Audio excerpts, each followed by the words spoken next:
how to power plan your week and your life to achieve results. Now, the key to planning is that it doesn't always go perfectly, but at least you have a strategy.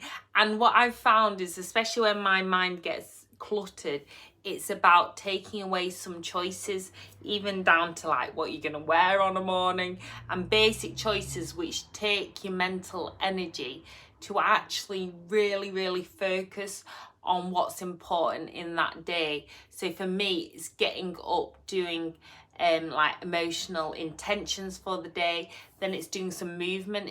I've started to learn that yoga, and this is after trying and failing different methods, that you have to work out what works for you.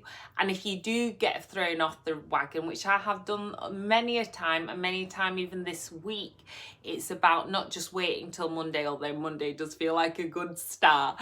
It's about, okay, breathing in, being kind to yourself, breathing out, and then going forward to the next hour, the next day, to do a different strategy. So for me, it was like loads of caffeine and hit in the morning, and actually it's not having caffeine on the morning and doing yoga and more flowing movements that's still moving your body and your mind, but it's more meditative, and it's just embracing your whole self rather than getting you kind of too like, because of my energies, it's like not getting you too over the top and frenetic with everything.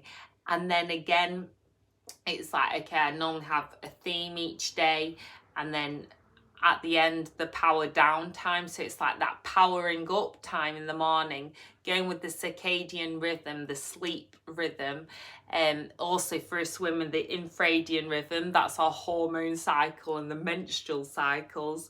But it's also building that up as we go along each day and working out what works for us, how to feed ourselves, even and not just feeding like physically with food.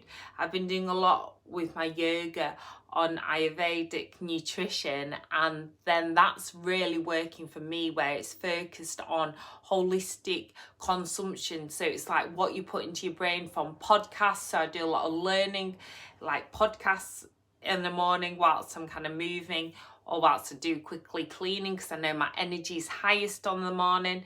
And then as I then go into my work self and I'm giving all day, or I've got the kids, or stuff might not go to plan, I then don't even check social media. Well, I don't check it a lot anymore anyway, but I don't even check that or emails until after I've done my meditation, my yoga, my inhibitions, done the goals the night before, because otherwise your mind becomes too cluttered, and you get kind of thrown off track, and you start giving out before you're ready to actually have kind of come at calmer with yourself. Now, I've not always got this right at all, but it's about learning and growing, and then picking yourself up, and we'll start again. If something doesn't work, try a different strategy, trying to learn more about ourselves, but also learning from others and chatting about what works, making ourselves publicly accountable.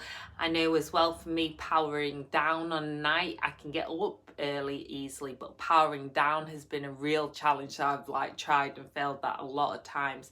That's why I try and go with the sunrise and sunset the rhythm, which is the natural rhythm of life. But that might not work for you, because you might have shift work or different jobs and different commitments. That's why we've got to create our own power plan, because we can take our power back, because power isn't necessarily a negative thing. Power can be a really self-caring, self-soothing, self-loving approach, and it's so important to adopt these approaches, because we need to look after ourselves, because without realizing, we can become depleted. We might not even notice physical health problems, and just make that time for ourselves. And then at night, it's about setting my goals for the next day, and then also writing out my goals, my physical goals, my kind of to-do list for the next day, so my brain isn't too cluttered in the morning, the order I'm going to do it.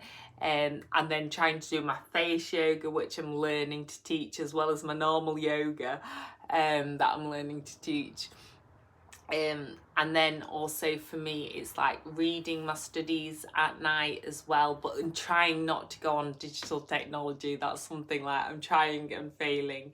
And also I just got to pick myself up and then just think, okay, tomorrow's a new day. I know that's where, when transformation's happening and when you're challenged, it's the hardest part. And it's something that I've not been very good at coming down adrenaline wise. So it's trying to work out your energy levels throughout the day. Or like I had a really busy day the day before yesterday, so I had a day in with the kids yesterday. It's trying to manage that rather than go on high alert all the time, or maybe too low alert.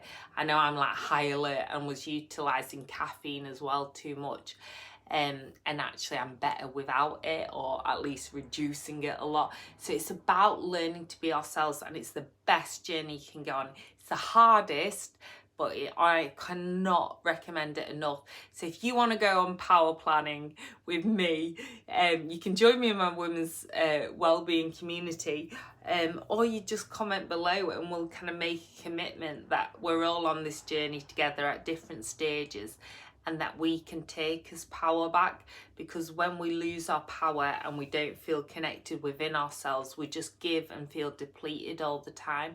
So it's about starting like the end of, you know, some bad habits, or at least the slow ending of them, and building in new strategies that really serve ourselves, feed ourselves, and again with what we consume mentally, physically, different aspects, what foods work for us, what drinks, what triggers us, what doesn't, and again what's worth challenging with our energy levels with people, or maybe we need to challenge ourselves to put a shield up, because some people we just got to deal with.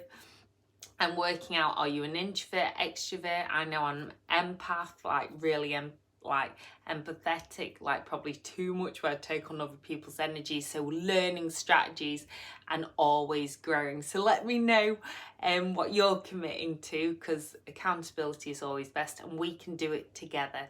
Sending you so much peace, love and sparkles.